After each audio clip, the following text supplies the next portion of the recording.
Common Filth Radio, episode 18, where Daddy taught us not to be ashamed of our dicks.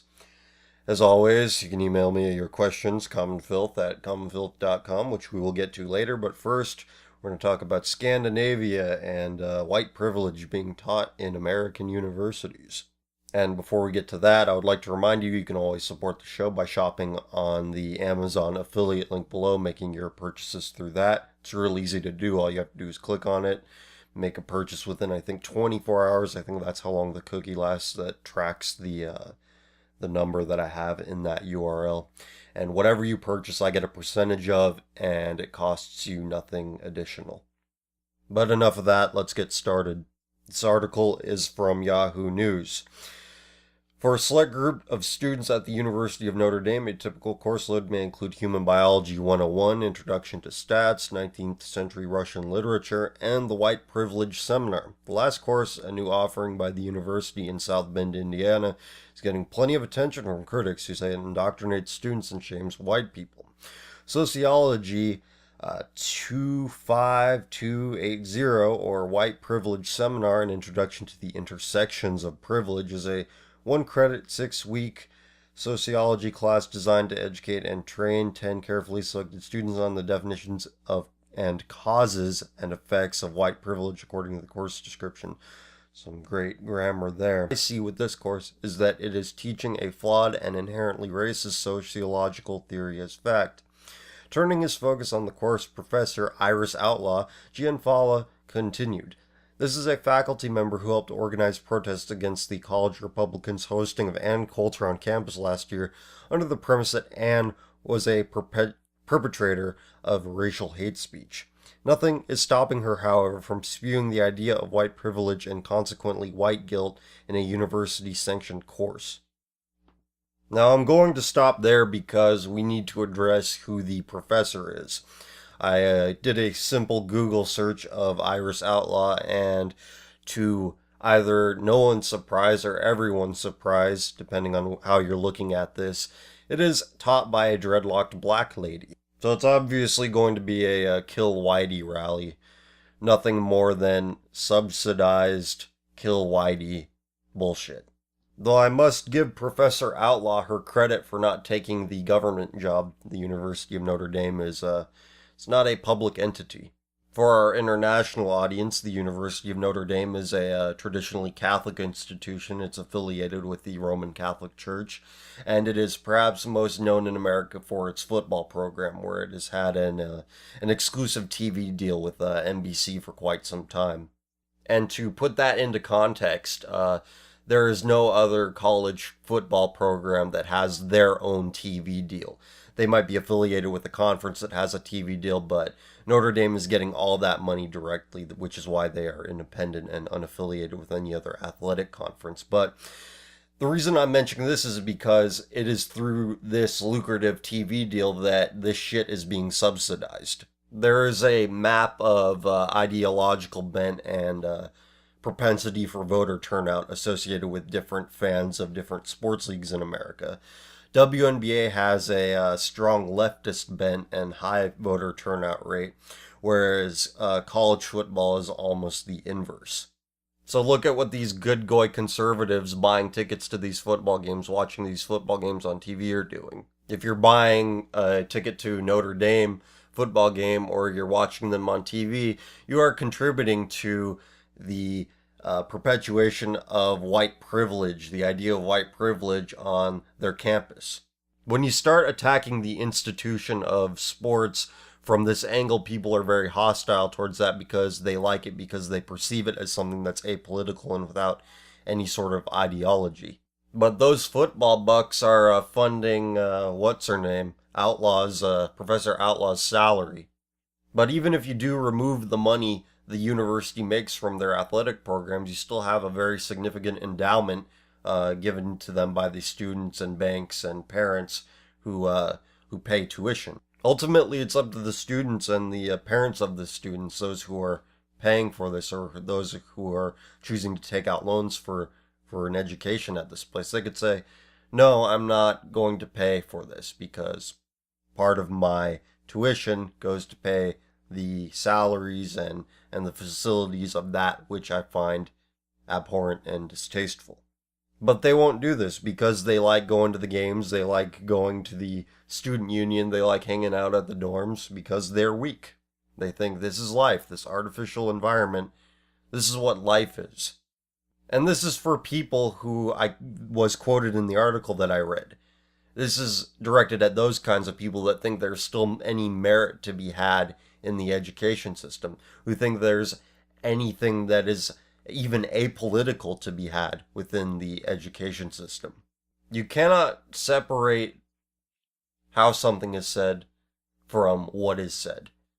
And no matter what is said in the halls of academia, I've encountered some slightly right-leaning opinions expressed by professors in my day, but they're not significant enough to overcome how the message is being expressed. The medium of university communication in university, the spread of ideology in university, is I depend on other people. I depend on the charity of other people, regardless of whether or not it's a private institution, regardless of whether it's a public institution. If there's no one paying for the services, there is no product. The system of university and even down to high school and below that is based upon a parasitic ideology, a parasitic behavior. And we are all ultimately parasites upon God, upon God's creation, but at least with the farmer, he can grow his food. He doesn't depend on too much else. He can still live because he knows how to grow food. There's something sturdy about somebody like a farmer, somebody like a mechanic. When shit hits the fan, these are the people you're going to look to for your leadership. Yet we express more gratitude financially because ultimately in American society, money is the only thing that matters. We express gratitude financially to these people who are black people, for like example, Miss Outlaw, teaching white privilege to mostly white people, most likely. I think it was $1 Million Extremes Kickstarter episode 3 that said, we in America for some reason view people as pieces of shit if they work with their hands. Well, I think that we should look to the people teaching classes about white privilege as our examples of pieces of shit. Because they are pieces of shit. Unfortunately, the only way to express this notion is to pull out all financial support, cause a complete collapse in these people's personal economies. But the Americans who do see something wrong with this, they don't have the guts to do it. They don't have the guts to say, fuck you, I'm not taking your classes. And the rest of the Americans probably agree with it, or are just so soft in their heads that they just go along to get along. Whatever's put in front of them, oh yeah, okay, sure, I'll go with that. Do I get my money now? I like money. I also like college football, SEC football. Gotta get that 5-star recruit labeled 5-star by some fraudulent organization, but yeah, we gotta sacrifice our daughters to the altar of diversity and undefeated seasons. Yes, Gentavious, please impregnate my daughter. Please give me some athlete babies. Can I watch? Can I take a picture of you while you're impregnating my daughter? Speaking of which, I found this nice little post on Tumblr. It says, it is good for everyone that patriarchy is destroyed, so we can live in equal society. Equal society is best society. For example, Scandinavian countries are the best places to live what comes to living standards, and they are most equal to, prove me wrong. The English there is obviously not from a native English speaker, but the point still stands. Let's assume that Scandinavian countries are great to live in, everything's great, everything's awesome. Could it be that it has to do with the fact that white people almost exclusively live in these places, save for the one I'm about to mention?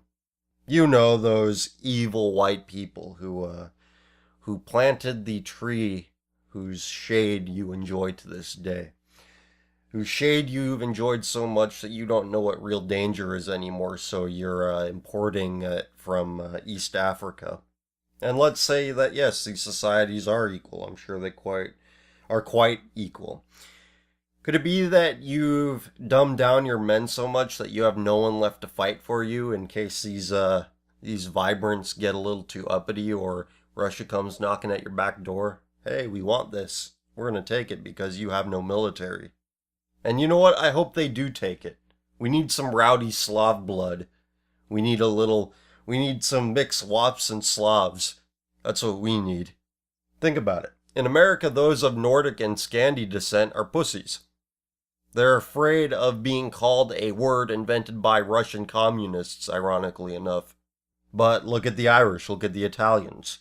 Celebrate St. Patrick's Day, we like to drink Guinness. Irish pubs are abundant. And Italians. Italians used to be the entertainers before I won't mention them, you know who, before they took over. Italians are the cool guys. I mean, the cool guys you wouldn't want your daughter marrying. Hey, my daughter marrying an Italian. Now you don't care. You're like, oh, thank God.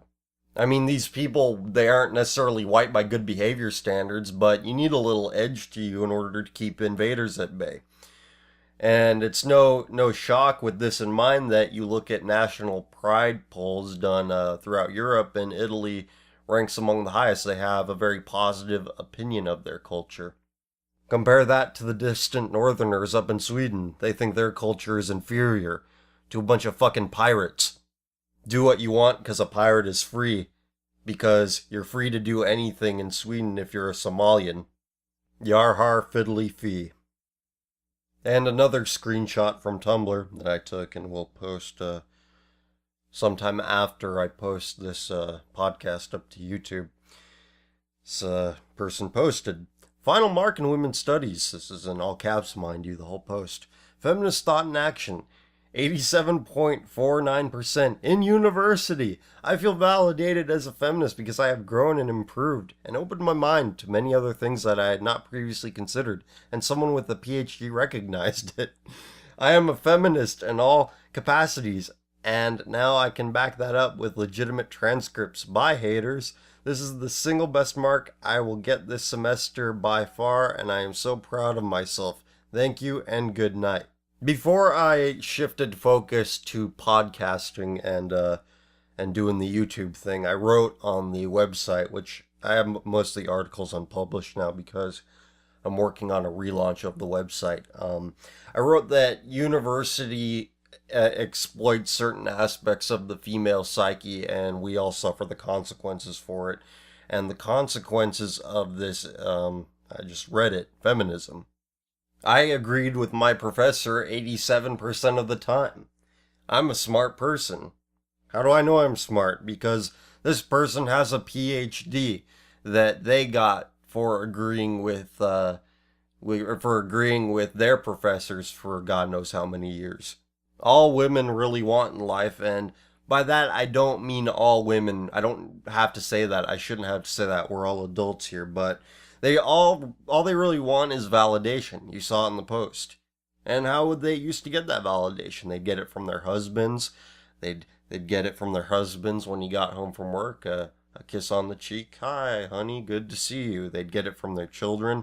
Not in any immediate form because parenting is a thankless task. But you see your kids growing up. They aren't criminals. You feel pretty good about that. That's a form of validation. But for various reasons, far too complicated for me to get into right now because I'm not giving it much thought. I have some thoughts, but I'm not going to explain it.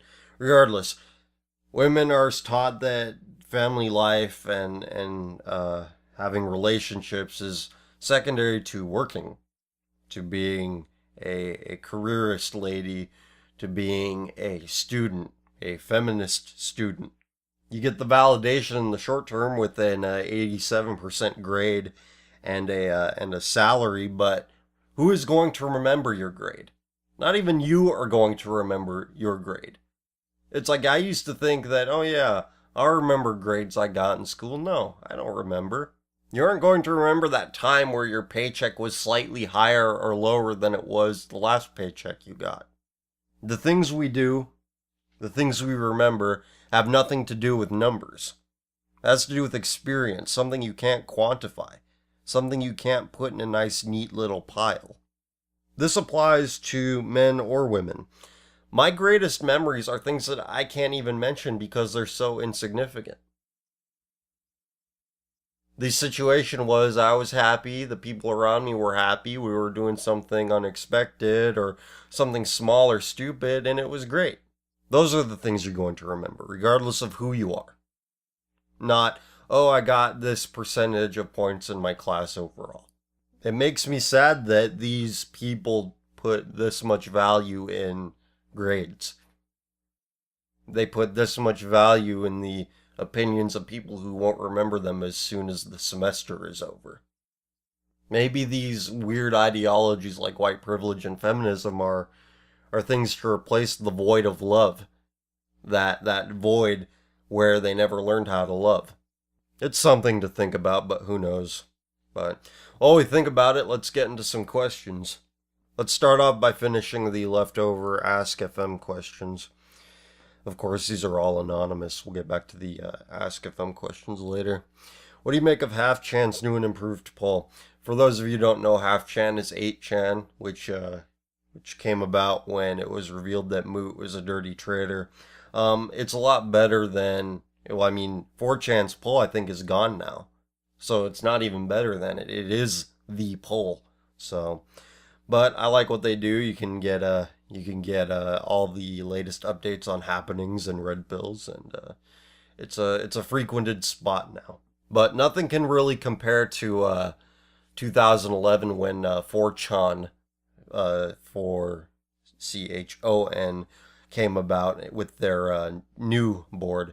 That was the funniest thing I think I've ever seen, and there's nothing that I've seen since that has replicated its humor and its informative content.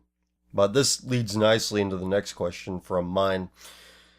What's your thoughts on social justice warriors overrunning 4chan, particularly Poll? It was only a matter of time because Moot's been doing this for 11 years now, and he hasn't been making a lot of money on it. If you listen to his YouTube Q&A, he expressed a lot of dissatisfaction as to his personal standing with respect to 4chan and the financial success or lack thereof it's given him. I'm sure he has quite a bit of money, but I think he's looking at Gawker and wanting to sell to them. I think I heard something about that. But yeah, with Moot going to all these social justice conferences and dating social justice advocates, it's not terribly surprising. And to comment on the nature of social justice activist psychology, they can't stand the fact that there are spaces that completely disregard them. They need to interject themselves at every given opportunity because they can't stand being ignored. They're like petulant children that stamp their feet and cry when they're trying to do a stupid little dance or show them a picture when dad gets home and he's tired and he wants to sleep and they're like, Daddy, why won't you play with me? Blah, blah, blah. Daddy issues all around. That's the fundamental issue here that we're looking at. Or maybe they listened to too much Linkin Park and thought, wow, this is really my life. I suppose that's what happens when you live a life of complete isolation where you go out for this attention because you don't get it in real life. And negative attention, I guess, is better than no attention to these people, which I will never understand. But with that in mind, it is odd why they'd go after 4chan and flood that website, because 4chan is an anonymous image board and it's hard to get attention if you're anonymous. But I suppose the fact that they can't stand that there are people out there having fun without their permission, that overrides their craving for attention. All right, next question from our friend at Anti-Democracy blog, antidem.wordpress.com. What do you think of LGBT people who are rightists like Jack Donovan, Milo Yiannopoulos, and Justine Tunney? Is it possible to be both genuinely rightist and LGBT? Would it be better if such people were not open about their orientation? If we are going to consider the personal and the political or ideological as one and the same, then no, you can't be one of these alternative lifestyle kind of people and be right-wing. Right-wing in this context, of course, being in favor of traditional family roles and a strong enforcement of social norms. But I do give a bit of leeway for public figures because we don't deal with these people on a personal level. We don't question their motives on a personal level because we don't have relationships with these people. But even if you do, you could probably get them to agree with you that having a traditionally gay space like a bathhouse, you could probably get them to agree that this isn't the best thing for our kids, this isn't the best thing for our community. I didn't know Milo Yiannopoulos was homosexual until recently when he was talking about it on Twitter, how being gay is now the norm and he's not attracted to norms, he's attracted to the deviant, and now that being straight some kind of deviancy, he's interested in that, which is odd to me. I don't understand that, but that's about the only time I ever saw that in his work, and it wasn't really in his work. It was just him talking to somebody on Twitter. And as for Jack Donovan, I'm a fan of his work. I think his speech at the American Renaissance Conference, the most recent one there, is essential listening, or if you want to look at the transcript, essential reading. But to reiterate, if we're going to intertwine the personal and the ideological, then I don't think it is possible to be fully right and be LGBT. But since we are in cyberspace, the ideological and the personal are further away from each other now more than ever before.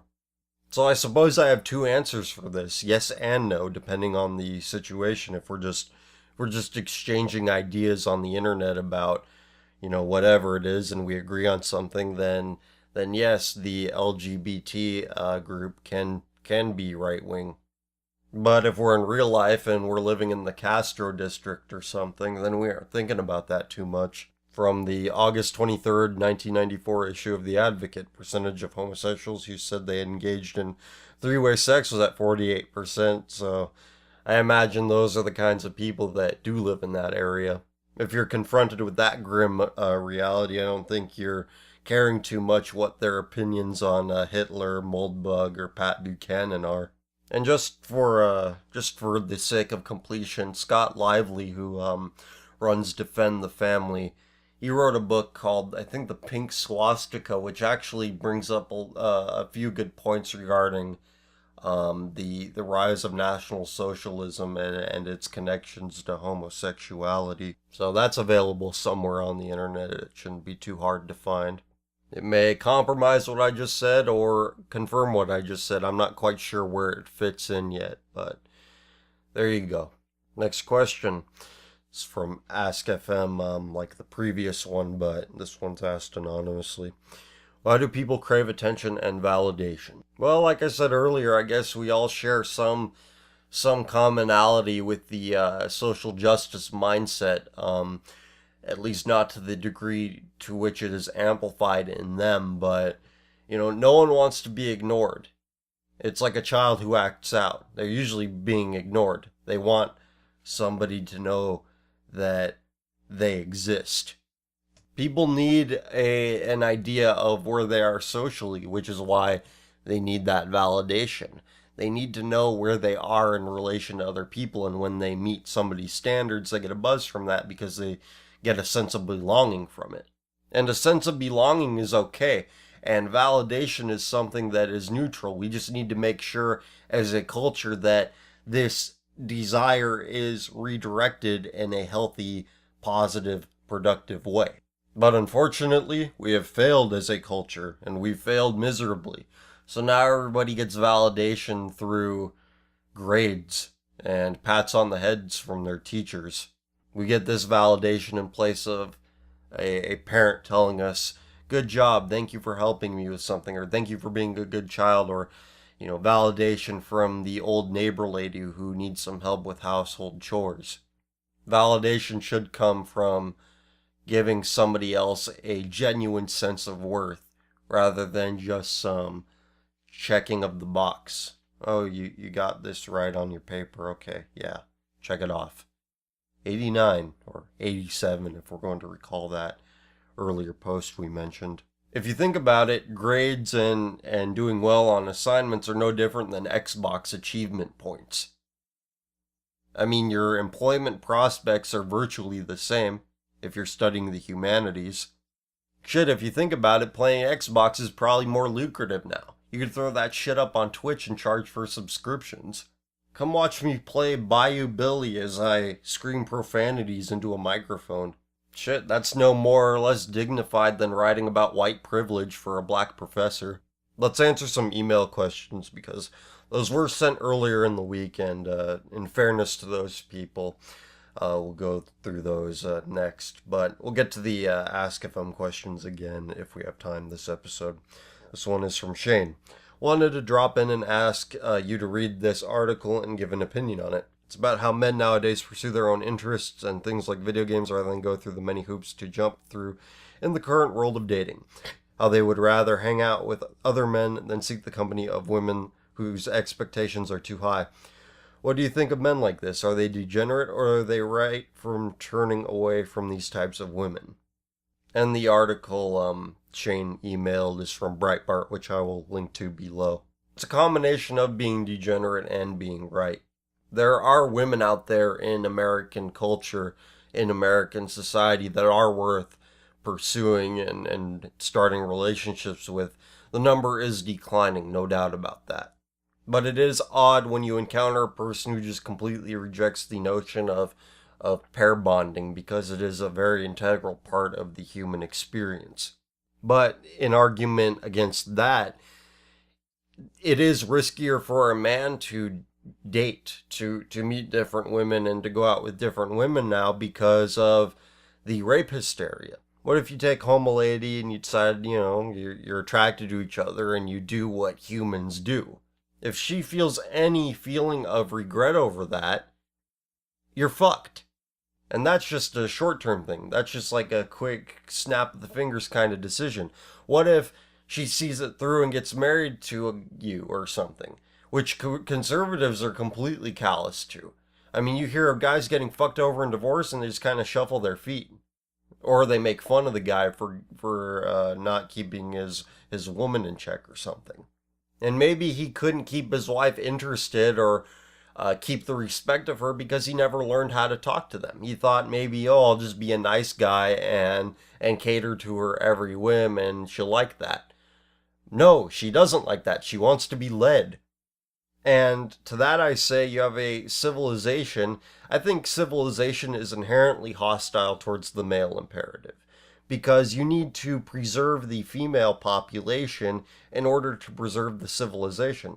I've said this before in a completely different context, but you can have a lot of women and few men and rebuild society, but you can't have it the other way around. And keep in mind, I'm not against this arrangement. I don't want to live in some dog-eat-dog world where I have to look over my shoulder every 5 seconds. But men who are the cause of the dog-eat-dog world are also the reason it ends. It's civilized men who say, look, we aren't going to behave like this anymore. We will use our strength when necessary to drive these elements out of our society to protect the women. And this has happened for quite some time. So long, in fact, that women forget what it is to be truly in danger. You have police which will side with the woman more often than not. You have a whole self-defense industry catered to, look, pepper spray, look, Talon knives. You're protected, ladies.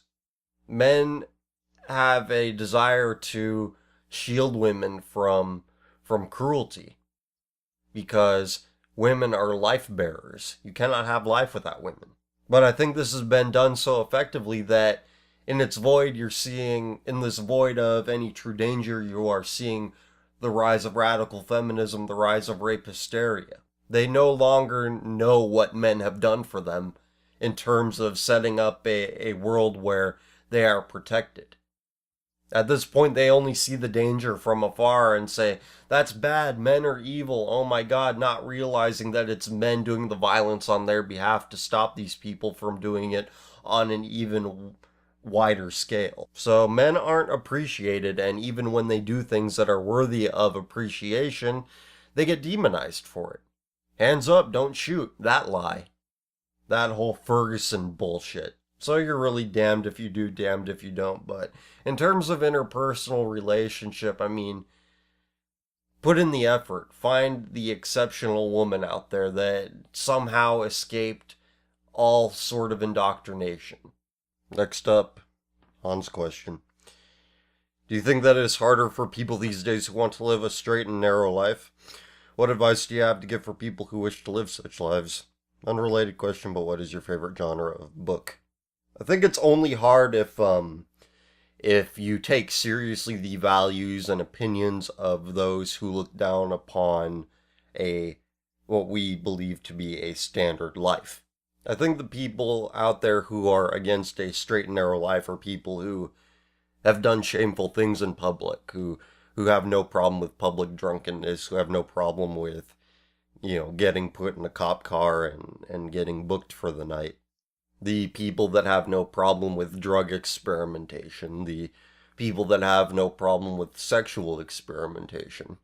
So I think that it is no problem to live on the straight and narrow if you discard the opinions of these people who live for nothing but pleasure seeking.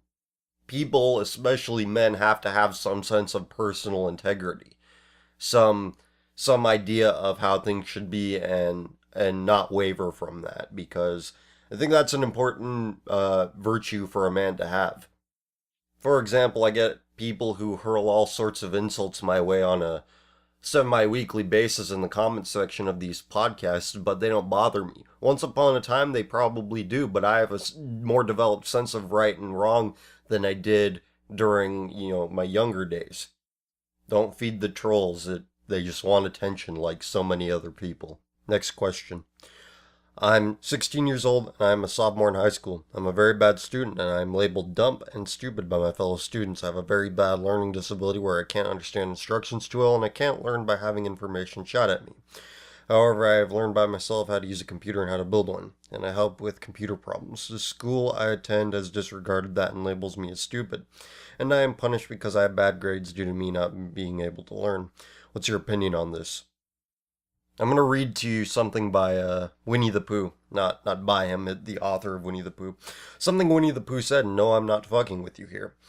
Coddleston, Coddleston, Coddleston pie. A fly can't bird, but a bird can fly. Ask me a riddle, and I reply. Coddleston, Coddleston, Coddleston pie. And so on. A fish can't whistle, and neither can I. Ask me a riddle, and I reply. Why does a chicken? I don't know why. Ask me a riddle, and I reply. Basically what this is saying, do what you're good at. Don't do what you aren't supposed to do. If you say that you're good at computers, throw yourself into that.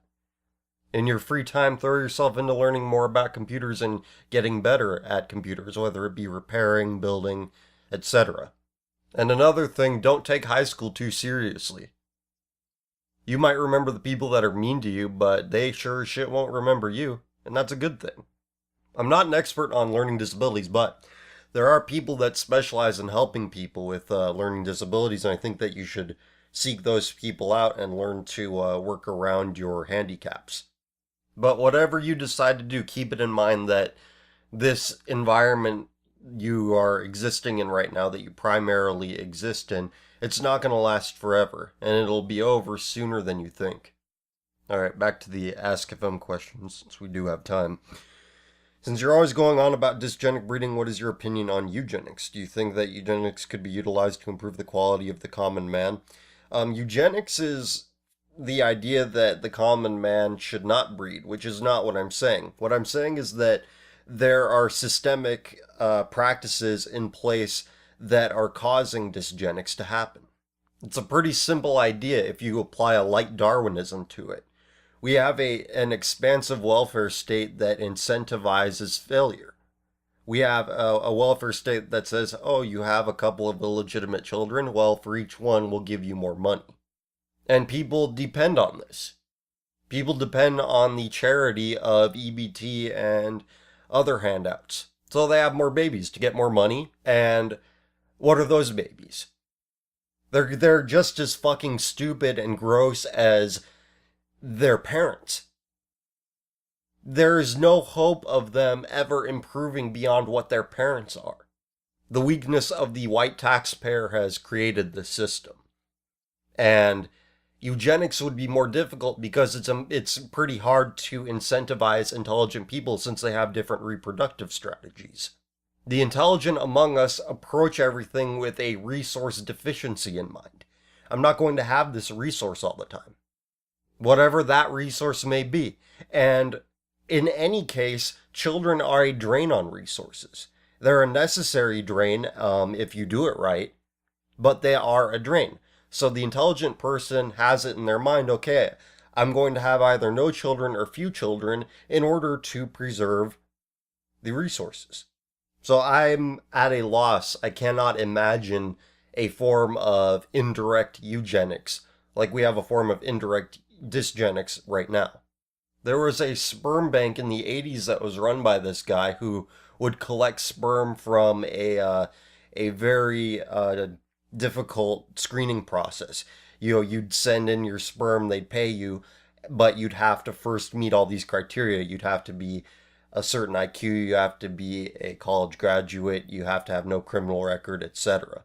So that would be a direct form of eugenics, and that didn't work out too well. And this isn't because this idea that was put into place was a bad idea. The problem is that even if the parents are exceptional, that's no guarantee of the child being exceptional. The child will be average or above average, which is just fine. In fact, I think we need a lot of above average people. If you want living proof that children are rarely ever as exceptional as their exceptional parents, look at the difference between Ron Paul and Rand Paul. So having the genetics in order is just one step of it. You need to have a society that redirects people's impulses and passions in a productive way. And right now, it is completely reversed of how it should be, because we are redirecting and rewarding the passions and impulses of the stupidest among us. Next question. Not sure if you've answered this before. I've only viewed select podcasts of yours. If you're willing to share, are you college educated? What subject do you have a degree in or are pursuing a degree in? Yeah, I do have a college degree, but it's in a useless field that I talk shit about a lot. See, if you want to create a society of right-wing, conservative, reactionary, whatever you want to call it, have them go to art school and have them view it through a critical lens. And this question provides a good transition into the next one. A few weeks ago, you were talking about your thoughts on a film. Do you think cinema will ever be fully acknowledged as a serious art form to the same degree as literature? Some motion pictures are now 100 years old. What changes do you think cinema will be subject to in the next century? Some people will call it film and some people will call it cinema, but ultimately that's describing the medium in which these things are made or are displayed upon.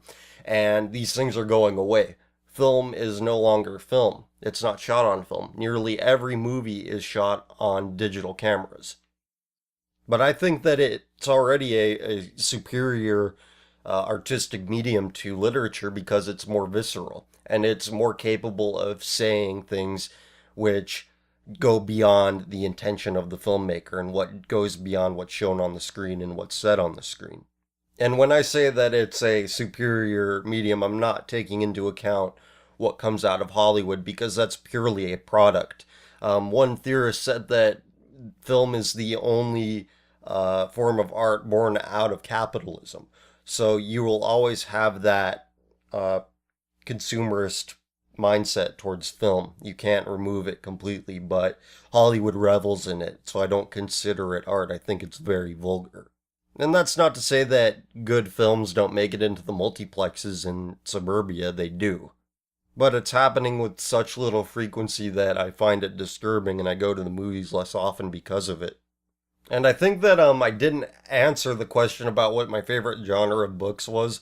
I forgot a few minutes ago, but I don't have a favorite genre of literature. I don't read a lot of fiction, but so I guess broadly nonfiction is my favorite kind of book. But back on subject, I think that cinema is no longer cinema because most of the viewing that we're doing is on Netflix and Amazon and YouTube.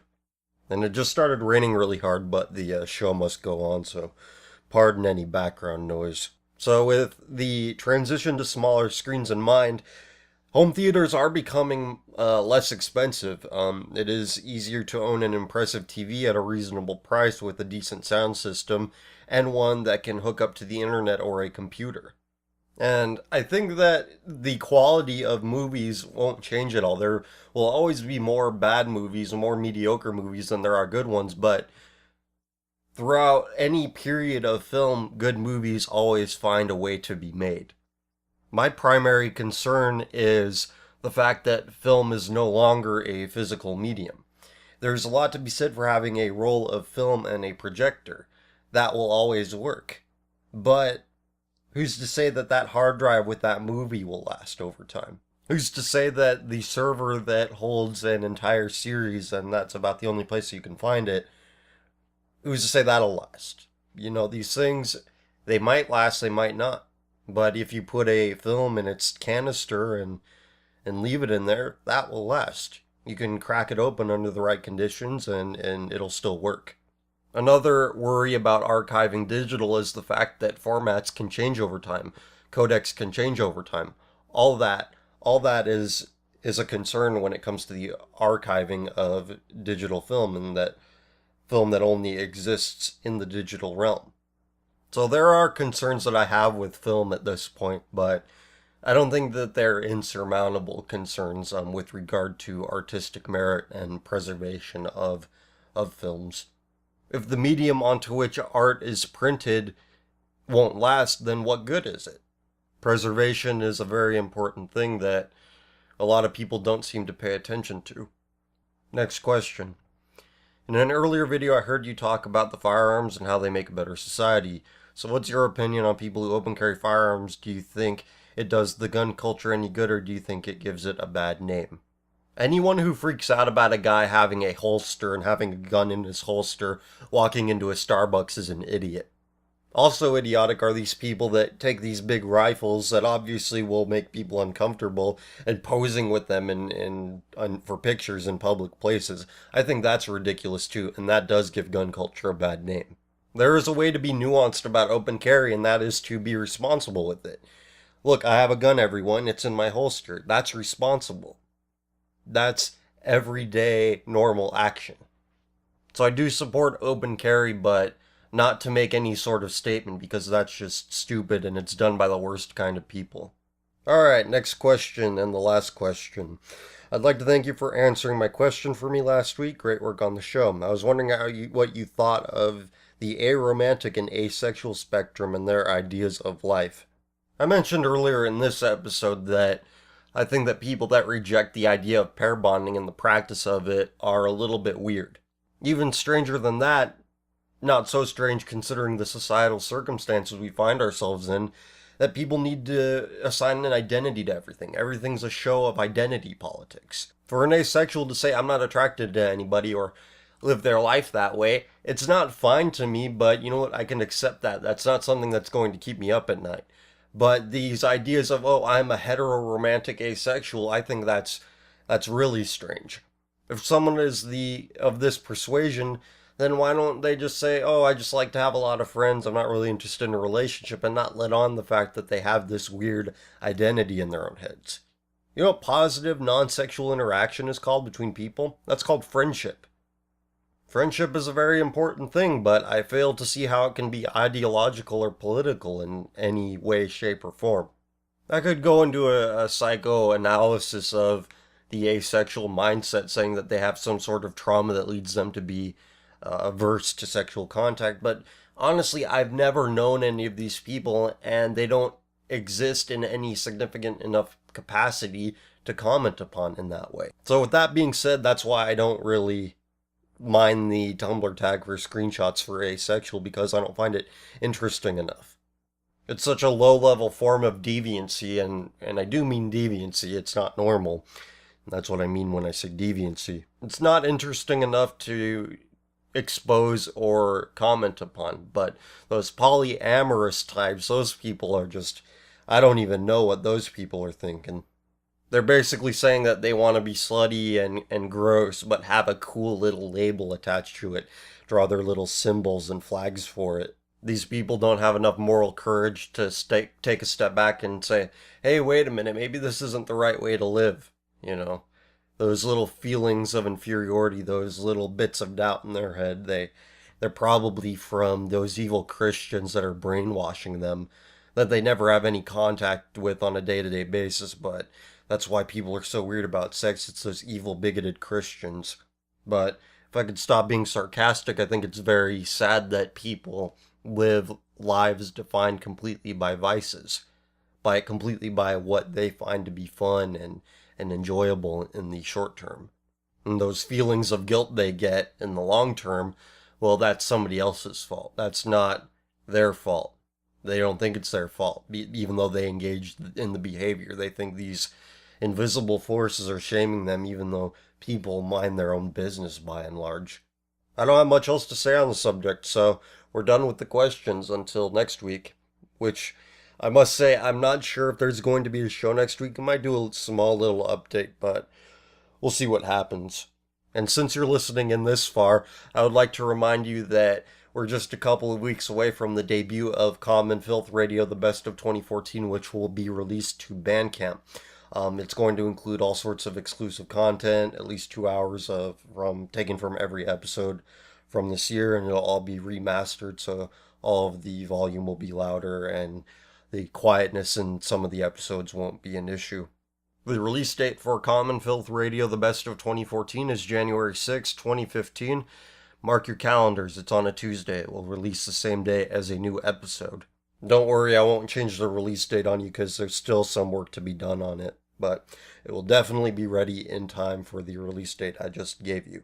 Before I sign off for this week, I would like to remind you that I have the Amazon affiliate link below. Christmas is coming. Maybe you have a little bit of shopping left to do, or maybe you got some Amazon gift cards for Christmas. But in any case, I would appreciate it if you clicked on that link before you went on Amazon to make your purchases, because I get a percentage of whatever you decide to buy. And again, it costs you nothing extra. Now, with all that being said, I thank you very much for listening. It means a great deal to me, and I will see you guys next time.